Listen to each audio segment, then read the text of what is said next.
কেন করছে? ভগবান, কেন এত কষ্ট? একটা ছোট্ট গ্রামে, যেখানে সবুজ ধানের ক্ষেত আর নদীর কলকল শব্দ জীবনে সুর এনে দিত, সেখানে থাকত সুমিতা।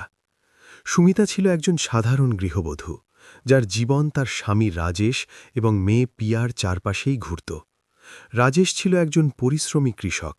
সে সকাল থেকে সন্ধ্যা পর্যন্ত মাঠে কাজ করত এবং সন্ধ্যায় বাড়ি ফিরে পরিবারের সঙ্গে হাসি খুশি সময় কাটাত। পিয়া, যার বয়স তখন মাত্র 10 বছর, স্কুলে যেত এবং বাড়ি ফিরে মাকে সাহায্য করত। একদিন হঠাৎ রাজেশের হার্ট অ্যাটাক হল। ডাক্তাররা তাকে বাঁচানোর অনেক চেষ্টা করলেও শেষ পর্যন্ত তাকে বাঁচানো গেল না। সুমিতার পৃথিবী মুহূর্তের মধ্যে ভেঙে গেল। সে বিধবা হয়ে গেল, আর তার জীবনে নেমে এলো গভীর অন্ধকার। গ্রামের মানুষ, যারা একসময় রাজেশের বন্ধু ছিল, তারা এখন সুমিতাকে অন্য চোখে দেখতে শুরু করল। কেউ কেউ বলতে লাগল, বিধবার ছায়া ঘরে পড়া অশুভ। সুমিতা কখনো ভাবেনি সমাজের এই রক্ষণশীল মানসিকতা তার জীবনকে এতটা বদলে দেবে। রাজেশের মৃত্যুর পর তার শ্বশুরবাড়ির লোকজন সুমিতাকে বাড়ি থেকে বের করে দেওয়ার ষড়যন্ত্র করতে লাগল। রাজেশের বড় ভাই, যে সব সময় সম্পত্তির দিকে নজর রেখেছিল, একদিন বলল, বৌমা, এখন তোমার এখানে থাকার কোনো দরকার নেই, তোমার নিজের বাড়িতে চলে যাও। কিন্তু সুমিতার নিজের বাড়ি তো অনেক আগেই ভেঙে গিয়েছিল। তার মা বাবা আর বেঁচে নেই, আর ভাই বোনেরা দূরের শহরে নিজেদের জীবন নিয়ে ব্যস্ত। সুমিতা প্রতিবাদ করে বলল, আমি এই বাড়ির বউ, পিয়ার মা। এই বাড়িতে আমারও অধিকার আছে। কিন্তু সমাজ তার আসল রূপ দেখাতে শুরু করল। গ্রামের পঞ্চায়েত ডাকা হল। পঞ্চরা সিদ্ধান্ত জানালো, বিধবাকে বাড়িতে রাখা পরিবারের জন্য অশুভ, তার কারণে কোনো অঘটন ঘটতে পারে। সুমিতা কাঁদল, মিনতি করল, কিন্তু কেউ তার কথা শুনল না। এক রাতে যখন সুমিতা আর পিয়া ঘুমিয়েছিল, গ্রামের কিছু লোক জড়ো হয়ে তাদের বাড়ির সামনে এলো। তাদের হাতে ছিল পাথর, যেন কোনো অপরাধীকে শাস্তি দিতে এসেছে। তারা চিৎকার করে বলল, ওদের বের করে দাও, এই বাড়িকে কলঙ্কিত করছে। পাথর ছোড়া শুরু হলো, জানালার কাঁচ ভেঙে গেল, দরজা ভেঙে ফেলা হলো। সুমিতা ভয়ে পিয়াকে কোলে তুলে নিয়ে দৌড়ে বেরিয়ে গেল। পিয়া ভয়ে কাঁপতে কাঁপতে জিজ্ঞেস করল, মা, ওরা এমন কেন করছে? তারা কোনোভাবে গ্রাম ছেড়ে বেরিয়ে গেল। পুরো রাত জঙ্গলের মধ্যে ঘুরে বেড়াতে লাগল। সুমিতার কাছে ছিল শুধু কিছু কাপড়, অল্প কিছু টাকা আর পিয়ার স্কুল ব্যাগ। শেষে তারা শহরের দিকে রওনা হল, যেখানে সুমিতার আশা ছিল হয়তো কোনো কাজ পাওয়া যাবে। কিন্তু সে জানত না, আসল সংগ্রাম এখন থেকেই শুরু হতে চলেছে। শহরে পৌঁছে সুমিতা বুঝতে পারল জীবন কতটা নিষ্ঠুর হতে পারে। তারা ভাড়ায় একটি ছোট্ট ঝুমপুরিতে থাকতে শুরু করল। সুমিতা কাজের খোঁজ শুরু করল। প্রথমে সে বাড়িতে গিয়ে বাসন মাজা কাজ খুঁজল, কিন্তু অনেকেই তাকে বিধবা হওয়ার কারণে কাজ দিতে চাইত না। তারা বলত, তোমার ছায়া আমাদের বাড়িতে পড়লে অশুভ হবে। মানুষজন এমনই বলত। সুমিতা মনে মনে ভাবত, বিধবা হওয়া কি অপরাধ? কিন্তু সে হার মানেনি। অবশেষে একটি ফ্যাক্টরিতে সে পরিষ্কার পরিচ্ছন্নতার কাজ পেল। সকাল থেকে সন্ধে পর্যন্ত কঠোর পরিশ্রম করত, আর সন্ধ্যায় বাড়ি ফিরে পিয়াকে পড়াত। পিয়া স্কুলে যেতে চাইত, কিন্তু টাকার অভাব ছিল। সুমিতা নিজের শাড়ি বিক্রি করে পিয়াকে সরকারি স্কুলে ভর্তি করাল।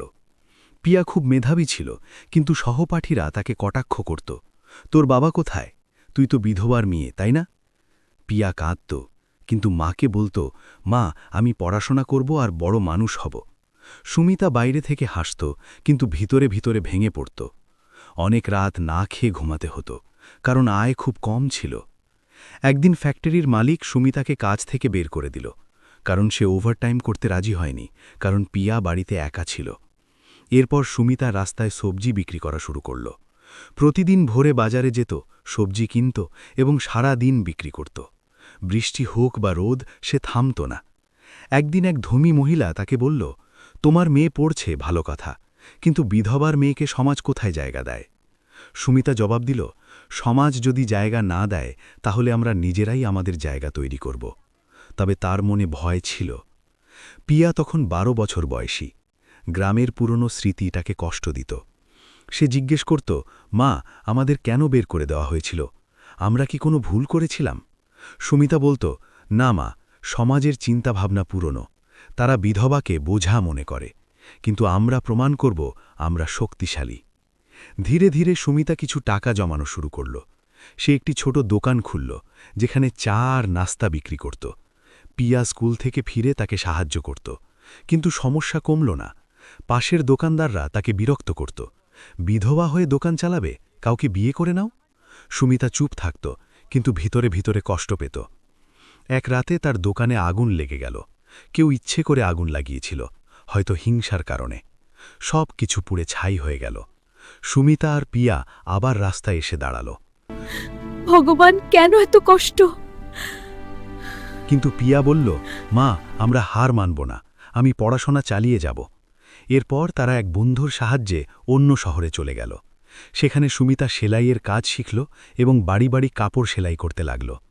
পিয়া স্কলারশিপের জন্য আবেদন করল এবং সেটি পেয়ে গেল। এখন পিয়া হাই স্কুলে পড়ছে, আর সুমিতার স্বপ্ন মেয়ে একদিন ডাক্তার হবে। সময় কেটে যেতে লাগল। পিয়া এখন 16 বছর বয়সী। সে কলেজে যেতে চাইত, কিন্তু টাকার সমস্যা ছিল। সুমিতা দিন রাত সেলাই করত, কিন্তু কলেজের খরচ অনেক বেশি ছিল। পিয়া পার্ট টাইম কাজ শুরু করল। একটি দোকানে সেলস গার্ল হিসেবে কাজ করত, কিন্তু সেখানেও সমাজের কুদৃষ্টি ছিল। মানুষ ফিসফিস করে বলতো, ও তো বিধবার মেয়ে, সাবধানে থাকো। পিয়ার কষ্ট হতো, কিন্তু সে হাসি মুখে কাজ চালিয়ে যেত। একদিন কলেজে একটি ছেলে তাকে প্রপোজ করল, কিন্তু যখন জানল সে বিধবার মেয়ে, তখন সে পিছিয়ে গেল। পিয়া মাকে জিজ্ঞেস করল, মা, আমাদের জীবন কি সবসময় এমনই থাকবে? সুমিতা বলল, না মা, আমরা পরিবর্তন আনব। তুই পড়াশোনা কর, সমাজকে জবাব দে।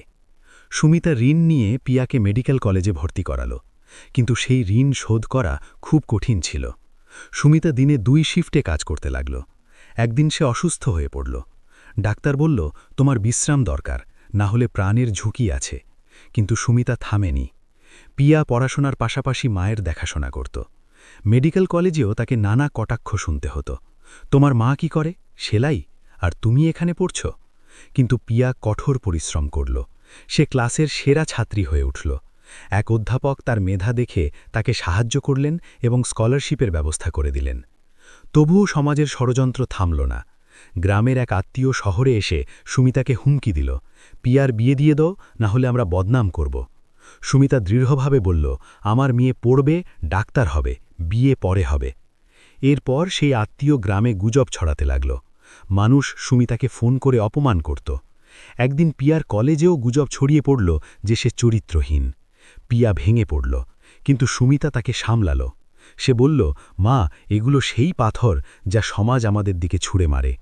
এই পাথরগুলো সহ্য করে সামনে এগিয়ে যেতে হয়। পিয়া পরীক্ষায় অংশ নিল এবং ভালো নম্বর নিয়ে উত্তীর্ণ হল। এখন সে ইন্টার্নশিপ করছিল। এদিকে সুমিতার শরীর দিন দিন খারাপ হয়ে যাচ্ছিল, কিন্তু সে তা লুকিয়ে রাখত। একদিন হাসপাতালে এক রোগী এলো যে তাদের গ্রামেরই ছিল। সে সুমিতাকে চিনে ফেলল এবং চিৎকার করে বলল, এটা তো সেই বিধবা, একে ছোঁয়ো না। কিন্তু পিয়া তার চিকিৎসা করল এবং তাকে বাঁচিয়ে দিল। পরে সেই মানুষটি লজ্জিত হয়ে ক্ষমা চাইল। ধীরে ধীরে পিয়ার খ্যাতি বাড়তে লাগল। সে একজন ভালো ডাক্তার হয়ে উঠছিল। সুমিতা গর্বে ভরে উঠত, কিন্তু এখনও তাদের পথ অনেক বাকি ছিল। পিয়া এখন 20 বছর বয়সী। সে MBBS শেষ করেছে এবং আরও উচ্চতর পড়াশোনা করতে চায়, কিন্তু টাকার অভাব বড় বাধা হয়ে দাঁড়াল। সুমিতা তার সব সঞ্চয় দিয়ে দিল, তবুও তা যথেষ্ট ছিল না। তাই পিয়া একটি ক্লিনিকে সহকারী ডাক্তার হিসাবে কাজ শুরু করল। সেখানে সে বিশেষ করে বিধবা নারীদের সাহায্য করত। সে বলত, আমি জানি এই কষ্ট কেমন। তার ক্লিনিকে এমন অনেক বিধবা আসত যারা সমাজের অত্যাচারে ক্লান্ত ছিল। পিয়া তাদের বিনামূল্যে পরামর্শ দিত। একদিন একটি বড় NGO পিয়ার কাজ লক্ষ্য করল এবং তাকে উচ্চতর পড়াশোনার জন্য স্কলারশিপ দিল। এতে সুমিতা খুব খুশি হল, কিন্তু তার শরীর তখন খুবই খারাপ। ডাক্তাররা জানালো তার ক্যান্সার হয়েছে এবং দ্রুত চিকিৎসা দরকার। চিকিৎসার খরচ অনেক বেশি ছিল। পিয়া দিন রাত কাজ করতে লাগল, কিন্তু সুমিতা বলল, মা, আমার চিন্তা করিস না, তুই নিজের লক্ষ্যে মন দে। পিয়া কাঁদল, কিন্তু হার মানল না।